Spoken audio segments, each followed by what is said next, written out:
को राम नाम। अब देखते हैं नाचे इलाही खान का धमाकेदार भाषण। जय रामचंद्र की जय बोलो, श्यावर रामचंद्र की बोलो, जय श्यावर रामचंद्र की महादेव। हर हर महादेव। अब बताते हैं कि क्या जानना जरूरी है हम सबको। कुछ बिंदुओं पर बात करूंगी। हमारे देश ने थूक जिहाद देखा, हमारे देश ने मूत जिहाद देखा, हमारे देश ने लव जिहाद देखा, हमारे देश ने लैंड जिहाद देखा, हमारे देश ने रेप करो जिहाद देखा, हमारे देश ने प्रसादम जिहाद भी देख लिया, हमारे देश ने हिंदुओं को गाली दो जिहाद भी देख लिया, हमारे देश ने हिंदुओं के भगवान और प्रतिमा को तोड़ो जिहाद भी देख लिया, हमारे देश ने मंदिरों को लूटो जिहाद भी देख लिया। अब पश्चिम बंगाल में हो रहा है गंगा सागर मेला जिहाद, और अब तैयारी चल रही है कुंभ मेला जिहाद करने की। हमने, यह भारत के सनातनियों ने कभी कहा कि मक्का जाने दो, वहां पर रेड़ियां लगाने दो, मदीना मुनव्वरा जाने दो, हमें वहां पर दुकानें खोलने दो, अजमेर शरीफ जाने दो, हमें वहां पर लुबान और अगरबत्ती और मां और देवियों की मूर्तियों की दुकान खोलने दो। जब नहीं कहा तो कुंभ मेला में तुम्हारा क्या काम? क्या काम है तुम्हारा कुंभ मेला में? कौन सा खुफिया राज है कि जहां जहां खुदा वहीं वहीं मंदिर मिला, वहीं मंदिर पाया, जहां जहां खोदा वहीं वहीं मंदिर मिला। मैं कल संभल गई थी, बड़ी आलोचना हुई, बड़ा सब कुछ हुआ, लेकिन मेरा दिमाग उन गलियों में था और उन घरों पे था जहां पर बड़ा बड़ा बोर्ड लगा था, ला इलाहा इल्लल्लाह मुहम्मदुर रसूलुल्लाह अशहदु अल्ला इलाहा इल्लल्लाह व अशहदु अन्ना मुहम्मदन अब्दुहु व रसूलुहु। ये पहचान दे रहे थे संभल वाले मुसलमान कि देखो हम ज्यादा हैं, देखो तुम यहां पर मंदिर बनाने की सोच रहे हो पर मेजॉरिटी मेरी ज्यादा है। जहां जहां पर मेरी निकाह जा रही थी वहां वहां पर देखा मैंने कि दरवाजे पे लिखा हुआ है हाज़ल मिन फज़्ल रब्बी। क्यों लिखते हैं ये? क्यों पता है? अपनी मेजॉरिटी दिखाने के लिए, अपनी ताकत दिखाने के लिए। हर रोज सुबह से लेकर के रात तक में अजान सुनते हैं आप। अब तो चलो अच्छा है कि देर आए दुरुस्त आए, आलोचना कर पा रहे हैं, प्लेटफॉर्म सज रहे हैं, मंचे सज रही हैं कि हम कह पाते हैं कि आपको बहुत सारे गंगा जमनी तहजीब का चूरन खिलाया गया है। सुबह सुबह आंख खोलते ही जब हम अजान सुनते हैं, अल्लाहु अकबर अल्लाहु अकबर अल्लाहु अकबर अल्लाहु अकबर अशहदु अल्ला इलाहा अशहदु अल्ला इलाहा हय्या अलल फलाह हय्या अलल फलाह हय्या अलल फलाह हय्या अलल फलाह अल्लाहु अकबर। इसका अर्थ समझते हैं? अर्थ समझते हैं?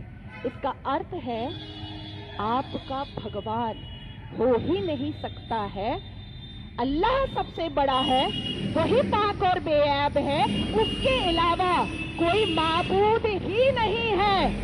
तो पिछले 77-76 साल से मुसलमान आपको समझा रहे थे कि आपके भगवान तो कुछ है ही नहीं, सिर्फ अल्लाह और आका ही सब कुछ है, पर आपको बात समझ में नहीं आ रही थी, आपको बात समझ में नहीं आ रही थी। उन संतों और महंतों का साथ जिन्होंने राम मंदिर के लिए छाती पर गोलियां खाई थी, अगर भारत का 82.7% सनातनी उसी वक्त अयोध्या के लिए कूच कर जाता, अयोध्या के लिए रवाना हो जाता, पूरा देश खाली हो जाता और पूरे सनातनी और हिंदू अगर अयोध्या के सामने खड़े हो जाते तो हमें इतने वर्षों का इंतजार न करना पड़ता भगवान राम की प्राण प्रतिष्ठा के लिए। वीर भगत सिंह फांसी पर लटकते रहे, सावरकर जी को बुरा बोला जाता रहा, सरदार पटेल जी के हक को छीना जाता रहा, बिनोय बादल दिनेश छाती पर गोलियां खाते रहे, लेकिन हिंदू चुप चुप। ठीक है, वो तो भगत सिंह है, मैं थोड़े ही हूं। ठीक है, वो तो सावरकर जी हैं, मैं थोड़े ही हूं। ठीक है, वो तो सरदार पटेल जी हैं, मैं थोड़े ही हूँ। ठीक है, वो तो अटल जी हैं, मैं थोड़े ही हूँ। पड़ोस में लव जिहाद होता है, पड़ोस की बेटी, वो एक हिंदू बेटी फ्रिज में पाई जाती है, गली कूचे में छोटी छोटी बच्चियों का रेप करता है ये शांतिपूर्ण समुदाय वाला। फोर्थ फ्लोर वाले बोलते हैं ना बाबा, मेरे साथ तो नहीं हुआ ना, मैं क्यों बीच में पड़ूं। पर शुक्र है, भगवान राम की कृपा है कि अब जितने दौरे मैं करती हूँ और जितने लोगों से मैं मिलती हूँ, मुझे पता चलता है कि हिंदू जाग रहा है, हिंदू जाग रहा है और कह रहा है कि अब आर या पार की लड़ाई होगी और अब सहा नहीं जाएगा, ईंट का जवाब पत्थर से दिया जाएगा। मैं पूछना चाहती हूँ कि इस्लाम तो हमने रसूल का पैगाम देता है और हमेशा एक टैगलाइन दिया गया, शांतिपूर्ण समुदाय। हम लिखते हैं ना अंग्रेजी में भी, पीसफुल कम्युनिटी। मीना कुमारी जी का एक गाना था, तेरी महफिल में दिल लगाकर हम भी देखेंगे। तो मुसलमानों की महफिल में दिल लगाकर नाजिया इलाही खान ने भी देखा और जब देखा तो पाया कि हलाला ससुर के साथ बहू बिस्तर पर, आई एम सॉरी टू से, लेकिन मैं रॉ वर्ड ही यूज करती हूँ। ससुर कर रहे हैं बहू का हलाला। और सनातन धर्म में मैंने कल देखा कि कैसे बहू बेटी की तरह खाना परोस रही थी। मुसलमानों की महफिल में दिल लगाकर मैंने भी देखा तो पाया पॉलीगेम में एक मर्द और 4 सेक्स टॉय, और अनुमति तो 11 की कि 11 महिलाओं को एक बिस्तर पर लेकर के आराम से अपने सेक्सुअल डिजायर्स को पूरा करो। ना पिता कुछ बोलेगा, ना माँ कुछ बोलेगी, ना परिवार कुछ बोलेगा और ना ही इस्लाम के मानने वाले, इस्लाम के ठेकेदार कुछ बोलेंगे। इस महफिल में दिल लगाकर मैंने भी देखा और पाया निकाह मुत्ता, टेम्पररी सेक्सुअल मैरिज। कुछ समय के लिए एक शादी में गई, एक आयोजन में गई, कोई लड़की मुसलमान बेटी और वहां पर किसी शादीशुदा अधेड़ मर्द को एक चहचहाती हुई, एक उछलती कूदती हुई मुसलमान बेटी पसंद आ गई और कह दिया अब्बा जान को कि ये लो 5 लाख रुपए और 1 हफ्ते के लिए अपनी बेटी दे देना। कॉन्ट्रैक्ट होता है, कॉन्ट्रैक्ट। हमने रजाकार के आखिरी मुखबिर असदुद्दीन अवैसी को सुना होगा कि निकाह इज अ कॉन्ट्रैक्ट मैरिज। हमारा विवाह नहीं होता, हम 7 वचन नहीं लेते, ना आगे पति फेरे लेता है, ना पीछे पत्नी फेरे लेती है। हमारा तो कॉन्ट्रैक्ट होता है, हम तो एक डील में आते हैं। ये है। तो इस महफिल में जब दिल लगाया और भीतर से तो पाया कि निकाह मसियार भी होता है। निकाह मसियार कैसा होता है कि 1 लाख रुपए पर 1 महीना लड़की रहेगी और सुबह किस वक्त कौन सा सूरज निकलेगा और शौहर छोड़ करके भाग जाएगा, पलटकर पूछना नहीं है, क्योंकि मसियार निकाह में है कि तुम कहां भागे हो ये जानना नहीं है। तो मैं पूछना चाहती हूं कि अगर इस्लाम हमने रसूल का पैगाम है, अगर मुसलमान शांतिपूर्ण समुदाय है, तो चप्पल और पत्थर से मस्जिद अल्लाह का घर कैसे बचाते हो भैया? कैसे? सही बोलती। 1947 से मुसलमानों ने अपने एक्टिविटी से, अपने बिहेवियर से ये लोगों को बताया है कि ये कोई अमने रसूल नहीं है, ये प्रॉफिट मोहम्मद सल्लल्लाहु अलैहि वसल्लम के फॉलोअर तो नहीं है, ये औरंगजेब के ठरकजेब हैं, ये मुगले आजम के जाहिले आजम है। बस इतना ही है इनका परिचय, इसके अलावा इनका परिचय कुछ भी नहीं है। शिक्षा बोलो नहीं लेंगे, इंसान बनने बोलो नहीं बनेंगे, कुछ पढ़ने बोलो नहीं पढ़ेंगे, कुछ करने बोलो नहीं करेंगे, लेकिन रेप करने बोलो तुरंत करेंगे, लव जिहाद करने बोलो तुरंत करेंगे, बम गोली बारूद फेंकने बोलो तुरंत फेंकेंगे, आतंक मचाने बोलो तुरंत मचाएंगे। आखिर क्या है इस समुदाय में जो एक समुदाय पूरे दुनिया के सारे धर्म वालों को परेशान करके रखा है? आखिर क्या है राज? उस आसमानी किताब का, उस अल कुरान का राज क्या है जो मदरसों के अंदर छुप कर पढ़ाया जाता है, जो मजार के अंदर छुप कर करवाया जाता है, जो मस्जिदों के अंदर छुप कर सुनाया जाता है, जो घरों के अंदर तरबियत और तालीम में बताया जाता है? क्या है उसका राज? क्यों कहते हैं मुसलमान घर में अंदर ही जब बेटी छोटी सी होती है और बच्चा छोटा सा होता है, प्रसाद नहीं खाना हराम है, आप ही चले जाते हैं सवैयां खाने। हमें बताया जाता है प्रसाद नहीं खाना हराम है, हमें बताया जाता है मंदिर के सामने खड़े नहीं होना, अल्लाह नाराज हो जाएगा। हमें बताया जाता है कि हिंदुओं के घर का पानी ना पीना, अल्लाह नाराज हो जाएगा। हमें बताया जाता है कि अपने जीवन साथी के लिए हिंदुओं को कभी मत चुनना, नहीं तो घर से, परिवार से बेदखल कर दी जाओगी। क्या है राज? उस राज को खोलना चाहिए। मैं जानती हूं कि सनातन धर्म के लोग जिस हिसाब से अपने रामायण, महाभारत, श्रीमद् भगवत गीता को पढ़ते हैं, उनके अंदर शांति होती है, उनके अंदर इंसानियत होती है, उनके अंदर माफी की तलबगारी होती है, मैं जानती हूं। लेकिन जिस गली जाना नहीं है उसका पता अब पूछना पड़ेगा। अपनी बेटियों को समझाना पड़ेगा कि कोई अब्दुल अच्छा नहीं है। अपनी बेटियों को बुझाना पड़ेगा कि शाहरुख खान ने गौरी खान से शादी तो की है, पर हर रेड़ी वाला, हर संतरे वाला, हर नींबू वाला, हर अचार वाला, हर पंचर वाला शाहरुख खान नहीं होता, नहीं होता। तो लब जिहाद मत करो।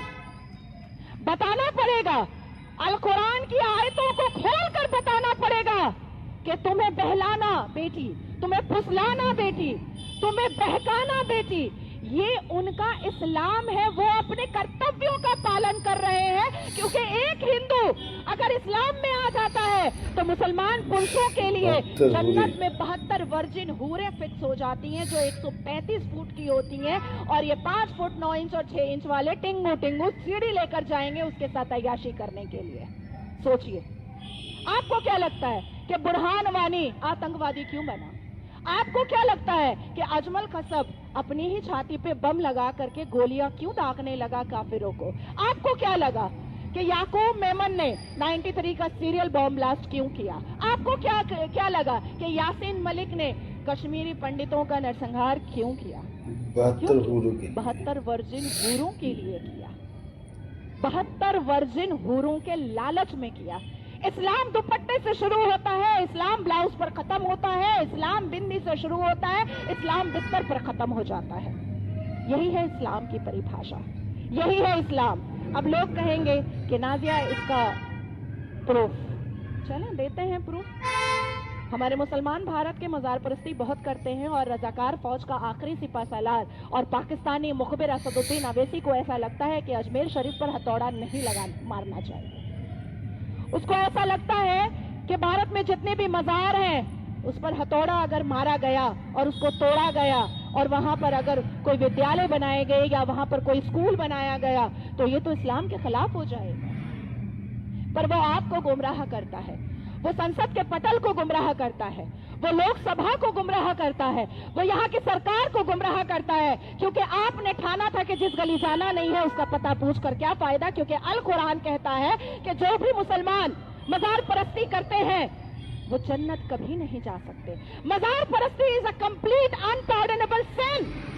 जो लोग माथा टेकते हैं मजार पर जाकर के, जो लोग चादर चढ़ाते हैं मजार पर जाकर के, जो लोग फूल चढ़ाते हैं मजार पर जाकर के, जो लोग दुआएं मांगते हैं मजार पर जाकर के, जो लोग मन्नतें मांगते हैं मजार पर जाकर के, अल्लाह और उसके रसूल उससे नाराज हो जाते हैं। और कुरान के अत्तौबा वर्स 9.84 में जब आप जाइएगा तो आपको दिखेगा कि अल्लाह तबारक ताला अपने प्रॉफिट मोहम्मद सल्लल्लाहु अलैहि वसल्लम अपने पैगंबर से कह रहे हैं कि अब उम्र तहत जाओ और प्यारे नबी को कहो कि जितने भी पक्के कब्रिस्तान और पक्की मजारें बनी हुई हैं उसको तोड़ा जाए, उसको दरहम बरहम किया जाए, उसको खत्म किया जाए। और तब सूरह तौबा में प्रॉफिट मोहम्मद सल्लल्लाहु अलैहि वसल्लम ने अपने दिल का हाल बयान किया और कहा कि देखो, मैं पक्के कब्रिस्तान पर खड़ा भी नहीं होता, और मेरी उम्मत जो मुझे मानती है, जो सुन्नते रसूल पर चलती है, जो उम्मते रसूल पर चलती है, वो कभी मजार नहीं जाएगी। तो अवैसी है झुट्टा, लुच्चा, मक्कार, आवारा, बेहुदा, लफंगा,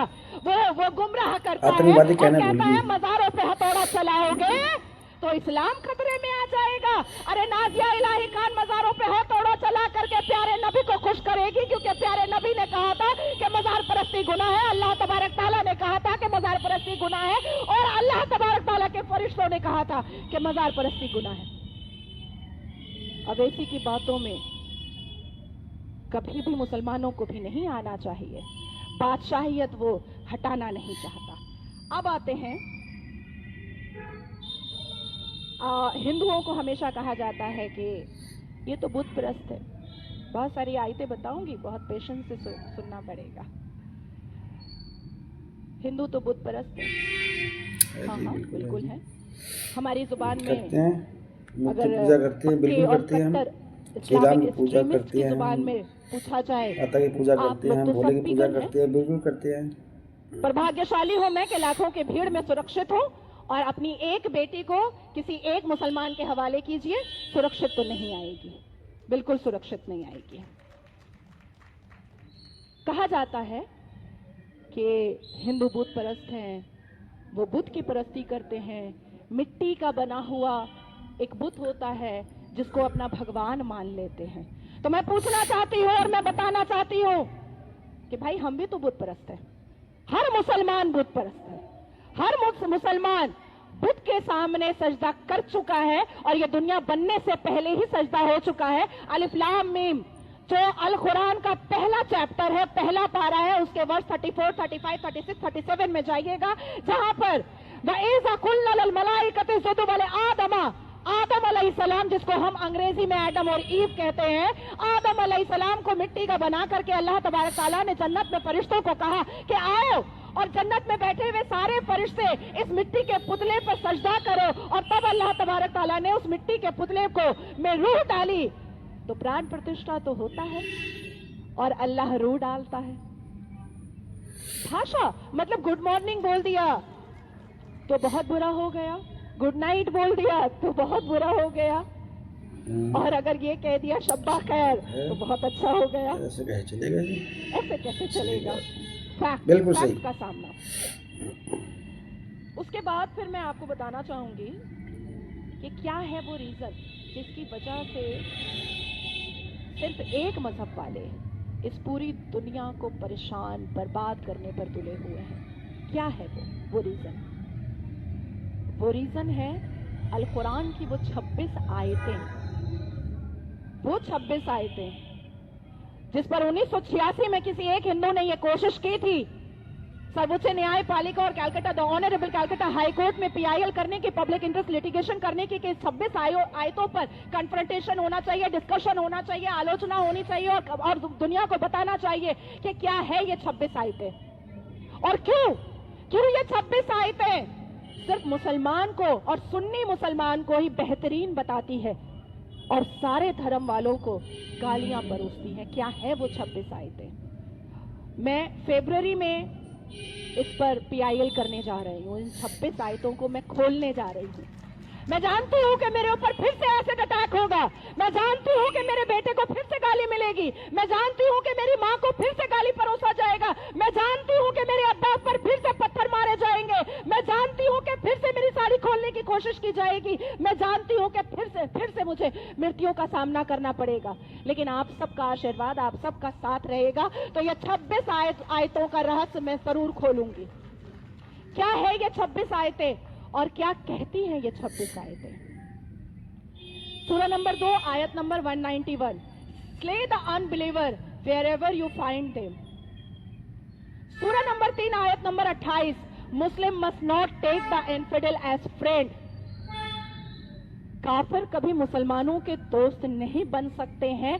आप जाते हैं ईद में शीरनी खाने के लिए, ये आपका प्रॉब्लम है। काफिर कभी भी मुसलमानों के भाईचारगी में नहीं आ सकते हैं। आप गंगा जमुना तहजीब की रट लगाए हैं, यह आपका प्रॉब्लम है। आप दोस्ती निभा रहे हैं, यह आपका प्रॉब्लम है। आप कह रहे हैं कि नहीं वो मेरा पड़ोसी है, मुझे उसकी फिक्र है, यह आपका प्रॉब्लम है। आज बांग्लादेश में देखिए क्या छोड़ा, स्वामी चिन्मय को छोड़ा। स्वामी चिन्मय ने अपनी आस्तीन में सांप पाला, उन्होंने जो खर्च, उन्होंने जो एक्सपेंस, उन्होंने जो मदद मुसलमानों का किया, अगर वो मदद वो हिंदुओं का एक जमाने से कर रहे होते तो शायद हिंदू अभी योद्धा हो चुके होते बांग्लादेश में, लेकिन नहीं। गंगा जमनी तहजीब का रट आप लोगों के चेहरे पर, आप लोगों की जुबान पर ऐसा कांग्रेस ने डाला, ऐसा कांग्रेस ने डाला कि आपने रट लिया अपनी सभ्यता को छोड़कर, अपनी संस्कृति को छोड़कर, अपने संस्कार को छोड़कर, अपने सिविलाइजेशन को छोड़कर। समझ नहीं आया था कि 5 आतंकी जिहादी एजुकेशन मिनिस्टर मुसलमान क्यों बनाया गया? समझ नहीं आया कि मक्का से लेकर के मदीना से लेकर के अरबी और फारसी पढ़ने वाला भारत का कैसे एजुकेशन मिनिस्टर हो सकता है? यह समझ नहीं आया था पूर्वजों को। आपके समझ नहीं आया कि अरबी और फारसी वाला एजुकेशन मिनिस्टर क्यों होगा भारत का? समझना चाहिए था। आपकी सभ्यता से आपको हटाने के लिए आप प्रभु बोलने से जनाब पर आ गए। आप भाईचारगी की रट लगा दिए। आपसे अगर किसी ने पीर, बाबा, मजार, तावीज बोल करके मुंह के बदबू वाला फूका हुआ पानी भी किसी मौलवी का दिया तो आपने पी लिया। आप अपनी शादियों में पंडित को तो बुला ही रहे थे, साथ में शहर के बड़े इमाम को भी बुलाने लगे, इनवाइट करने लगे। आप इफ्तार में जाते वक्त सर पे टोपी भी रखने लगे और कंधे पे साफा भी रखने लगे। पर एक बार क्या उनसे पूछा कि मेरी दुर्गा मां के चरण पर जो प्रसाद है उसको खाकर दिखाओ? क्या कभी पूछा कि जब भवन में हम बैठते हैं और गंगा जल हाथ में लेते हैं, उस गंगा जल को पी के दिखाओ? आपने तो इफ्तार कर लिया, खजूर खा लिया, सर पे टोपी पहन लिया, उसने आपको टोपी पहना दिया, आपको चूरन दे डाला, लेकिन वो दिवाली की मिठाई तो लेता है मेरा। फलाना साहब ने कहा कि मैं हिंदू हूं नाजिया जी, लेकिन मैं जब मुसलमान के घर में दिवाली की मिठाई भेजता हूं वो स्वीकार करते हैं और बहुत खुशी खुशी स्वीकार करते हैं। क्यों ना करे भाई, इनका तो काम ही है भीख मांगने का। और आप हल्दीराम और 56 भोग की मिठाई भेजिएगा, वो क्यों नहीं ठूसेगा? वो बिल्कुल ठूसेगा। बिल्कुल ठूसेगा। प्रतिमा के चरणों वाला मिठाई खिलाकर दिखाइए, अगर वो खा ले तो मेरे नाम का कुत्ता पाल लीजिए। नहीं खाएगा, हो सकता है इसके नहीं खाएगा। मालूम। आप बड़ी खूबसूरती से पैक करके भेजते हैं, वो ठूस लेता है। क्योंकि मुसलमान को मांगने में बहुत मजा आता है। कभी फितरा के नाम पर मांगता है, कभी ज़कात के नाम पर मांगता है, कभी डोनेशन के नाम पे मांगता है, कभी मस्जिद रेनोवेशन करने के नाम पर मांगता है, कभी मदरसे के चंदे के नाम पर मांगता है, कभी कोटे के नाम पर मांगता है, कभी कहता है माइनॉरिटी का हक है उसके नाम पर मांगता है, और कभी ये कह देता है कि हमको नहीं दोगे तो हम रोड पर आएंगे, तब धमका भी देता है। मांगना उनका काम है। अब आते हैं कुरान सूरा नंबर 3 आयत number 85। Any religion other than Islam is not acceptable. ये मैं कुरान की बात बता रही हूँ, कहीं और से नहीं, और इसलिए मैं सूरा नंबर भी बता रही हूँ। साफ लफ्जों में लिखा हुआ है सूरा नंबर 3 आयत number 85, any religion other than Islam is not acceptable. तो मैंने आपको पहले ही बताया कि आपका धर्म अल कुरान, इस्लाम, अहले बैत, हाफिज, कारी, उलमाए दीन, इनकी नजर में कुछ है ही नहीं। इस पूरी पृथ्वी को उनको इस्लामिक बनाना है, इस पृथ्वी के जर्रे जर्रे को उनको इस्लामिक बनाना है, इस पृथ्वी में रह रहे हर एक व्यक्ति को उनको इस्लामिक बनाना है। सूरा नंबर 5 आयत number 33, crucify infidel and they criticize Islam. आप क्रिटिसाइज करिएगा इस्लाम को तो यो सर तन से जुदा, सर तन से जुदा, सर तन से जुदा क्रिटिसाइज नहीं कर सकते हैं। और कई बार लाखों लाख बार कहेगा वो नाजिया इलाही खान हो जाएगी। तो यही प्रॉब्लम है कि वो नहीं चाहते हैं कि हम इस्लाम को बारीकी से समझें बूझें, वो कभी नहीं चाहते हैं। और इसलिए पिछले 100 साल से एक बात बार बार मुसलमानों के कान में डाली जाती है कि इस्लाम नकल का काम है, अकल का काम नहीं है। अब आते हैं कुरान सूरा नंबर 8 आयत number 12, terrorize and beheaded those who believe in scriptures other than the Quran। मैंने कहा ना, सर तन से जुदा। They are not human being, they are zombies। For God's sake आप लोग एक्सेप्ट करो। अब नहीं करेंगे ना तो फिर से एक ऐलान उठेगा कि मुस्लिम देश चाहिए, और इस बार पाकिस्तान नहीं भारत को तोड़ करके जाहिलिस्तान बनाया जाएगा। तब क्या करेंगे ये भी तो सोचिए। बिल्कुल सही कह रही है। कुरान सूरह नंबर 8 आयत number 60, Muslim must muster all weapon to terrorize the infidels. अब सोचिए कि क्या नाजिया बिल्कुल झूठ सही बोल कहा। रही है, क्या नाजिया गलत बोल रही है, बिल्कुल सही। क्या नाजिया हवाबाजी कर रही है। मैं तो आयतों के साथ बता रही हूँ और ना जाने कितने कैमरास चल रहे हैं, और यहाँ पर तो कम है। जिन सभाओं में 10 लाख की भीड़ में मैं बोलती हूँ, वहां पर तो पूरी पूरी आयत पढ़ करके बोल देती हूँ। डर मुझे किसी चीज का नहीं है। लोग कहते हैं इतनी हिम्मत कहाँ से लाती हो। हिम्मत से सच नहीं कहा जाता, आदत से सच कहा जाता है, और मैं आदत से मजबूर हूँ। गुड। कुरान सूरह नंबर 8 आयत number 65, the unbeliever are stupid urge the Muslim to fight him. आप लोग स्टूपिड अरे, है हमारे अल कुरान के हिसाब से। मैं ही सर झुका झुका कर नमस्कार कर देती हूँ, पर मेरा अल कुरान तो आपको स्टूपिड बोल रहा है। ये क्या कह दिया? वाह। तो ऐसी 26 आयतें हैं जिसको मैं खोलना चाहती हूँ, जिसमें मुझे सहायता गोयल भाई साहब की लगेगी, यहाँ पर मंच पर उपस्थित जितने लोग हैं इन सब की लगेगी। फरवरी में मेरा पिटिशन जा रहा है और उस पिटिशन पे मैं इन पर्दों को खोल करके उठाने वाली हूँ। अब आते हैं फतवा पर, ज़्यादा समय और नहीं लूँगी। फतवा पर आते हैं। क्या है फतवा? इस फतवा अ पार्ट ऑफ इस्लाम? इस फतवा मैंडेटरी इन इस्लाम? नहीं, फतवा मांगा जाता है, फतवा दिया नहीं जाता है। 1450 साल पहले अल्लाह तबारक ताला को यह नहीं पता था कि कांग्रेस पार्टी बनने वाली है। नहीं हो सकता। बिल्कुल सही। गॉड से, क्योंकि मतलब कितना झूठ बोलते हैं मौलाना लोग। और यही जब मैं टीवी पर बोल देती हूँ कि ये झूठ है, झूठ मत बोलो, तो कहता है तुम बागी हो गई हो। सही कहा। और मैं तो ऑन एयर बोलती हूँ झूठ मत बोल।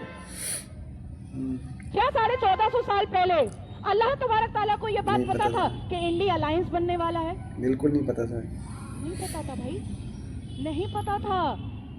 तो फिर सज्जाद नुमानी ने इंडिया अलायंस को वोट करने के लिए महाराष्ट्र के इलेक्शन में, राजस्थान के इलेक्शन में फतवा कैसे जारी कर दिया? कैसे? अल्लाह के पास से कोई चिट्ठी आई थी, या सज्जाद नुमानी के पास कोई अबू मरतहद या जिब्राइल नाम का कोई एंजल फरिश्ता आया था इस वक्त भी? नहीं, ये आपको बेवकूफ बनाते हैं। फतवा मांगा जाता है। जब सपोज कि मैं रोजे में हूँ, मुझे पीरियड्स हो गया, तो मैं किसी आलिम दीन को फोन करूंगी और मैं पूछूंगी कि मैंने सुबह सहर करके रोजा रख लिया था, अभी 4 बज रहा है, 6 बजे की अजान होगी, 2 घंटे पहले मुझे पीरियड्स हो गया, क्या मेरा रोजा हलाल हुआ या हराम हो गया? सपोज मैं लिपस्टिक में हूँ और मैंने वजू कर लिया और लिपस्टिक सही से मैंने वाइप नहीं किया, तो मैं आलिम दीन से पूछूंगी कि लिपस्टिक सही से वाइप नहीं हुआ, क्या मेरी नमाज कबूल हुई, हलाल में आई या हराम में आई? तो ये फतवा मांगा जाता है, फतवा दिया नहीं जाता है। इंडिया अलायंस के लिए फलाने को वोट दे दो, राहुल गांधी को वोट दे दो, प्रियंका वाड्रा को वोट दे दो, अरविंद केजरीवाल को वोट दे दो। ये नहीं होता है, ये कभी नहीं होता है, ये आपको बेवकूफ बनाते हैं। Is hijab is an essential part of Islam? नहीं रे बाबा, hijab, burqa, abaya, niqab is not an essential part of Islam. अल कुरान के हिसाब से, अल कुरान के हिसाब से ये है कि सूदा जो प्रॉफिट मोहम्मद की कई बीवियां थी, हमारी बहुत सारी अम्मियां हैं, तो प्रॉफिट मोहम्मद की कई बीवियां थी, उसमें से एक सूदा थी जो काफी भारी बदन की थी, काफी भारी बदन की। वो एक सुबह गई पोटी करने के लिए, और जब वो अपने कपड़े खोल करके, क्योंकि उस वक्त तो मोदी जी का वो शौचालय अभियान नहीं था ना, तो बाथरूम नहीं था, तो क्या हुआ, जब वो पोटी करने गई तो पीछे से किसी सहाबा कराम ने उनको देख लिया, तो वहां पर उन्होंने कहा कि हज़रत सूदा आप जाए और प्यारे नबी से कहें कि पर्दे का कोई सूरा नाजिल किया जाए, हिजाब का नहीं, नकाब का नहीं, अबाया का नहीं, बुर्के का नहीं, चादर का नहीं, पर्दे का। तो प्रॉफिट मोहम्मद सल्लल्लाहु अलैहि वसल्लम ने दोपहर ढलते ही एक आयत नाजिल की जिसमें पर्दा जरूरी हो गया कि जब आप जाते हैं पोटी करने के लिए, सुसु करने के लिए, नहाने के लिए, तो आप पर्दा करें। तो अब तो हमारे घर में बाथरूम है और मोदी जी भी करोड़ों बाथरूम दे चुके, तो ये हिजाब पे क्यों निकलो बाहर, निकलो बाहर, थोड़ा आगे आओ, है ना? तो हिजाब is not an essential part of इस्लाम, ये भी समझना पड़ेगा। अब आते हैं थोड़ा सा पॉलिटिक्स पर।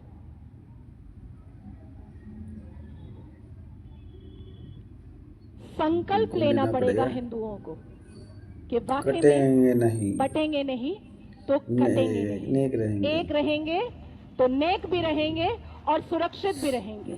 समझना पड़ेगा कि बांग्लादेश में हिंदुओं को काटा जाता है तो हिंदू कहते हैं भारत आएंगे, अरब में काटा जाता है तो कहते हैं भारत आएंगे, पाकिस्तान में काटा जाता है तो कहते हैं भारत आएंगे, इंडोनेशिया में काटा जाता है तो कहते हैं भारत आएंगे, श्रीलंका में काटा जाता है तो कहते हैं भारत आएंगे।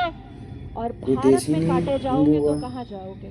कोई देश है ही नहीं हिंदू का, कोई जगह ही नहीं छुपने की, जाने की जगह ही नहीं कहीं। और मुझे तो सबसे पहले काटेगा।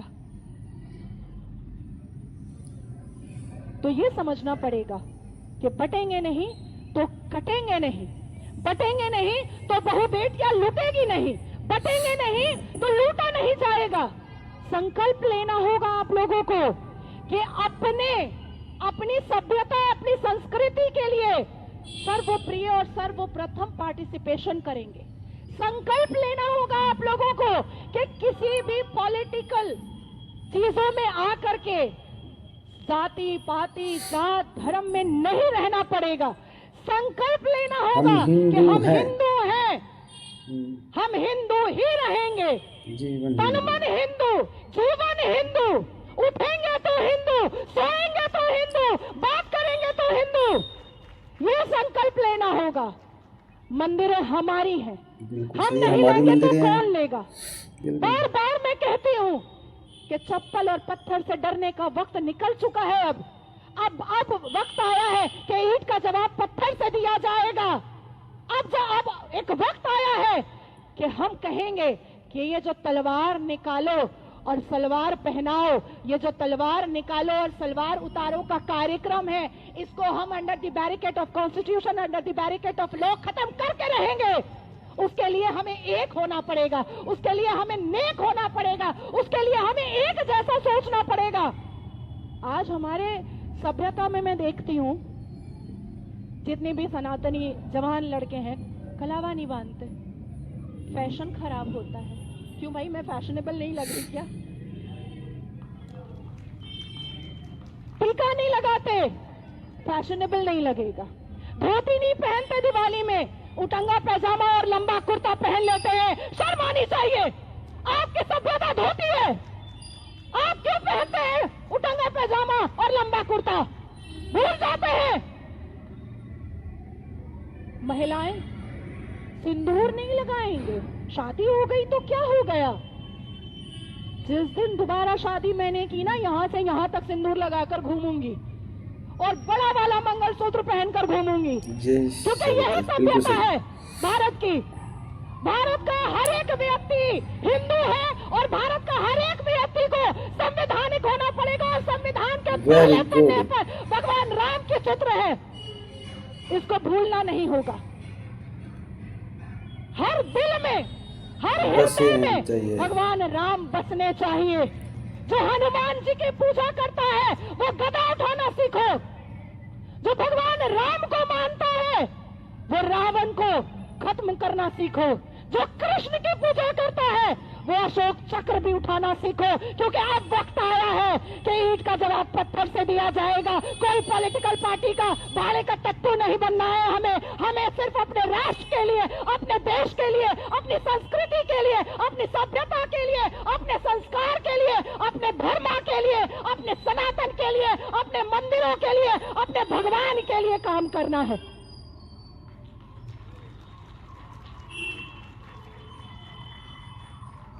बस इतना ही था। फिर मिलेंगे, फिर नई आयतों के साथ जिक्र करूंगी, फिर नए सूरतों के साथ जिक्र करूंगी। फिर से एक बार चेतन भाई साहब को बहुत बहुत बहुत धन्यवाद, और इस महफिल में मुझे जोड़ने के लिए गोयल भाई साहब को पैर छू करके नमस्कार। इंद्रेश जी बहुत बहुत शुक्रिया कि आपकी उपस्थिति में मैं अपने तकरीर को रख पाई। रामचंद्र की जय, रामचंद्र की जय। तो ये वीडियो आपको कैसी लगी कमेंट बॉक्स में जरूर बताइए। जय श्री राम।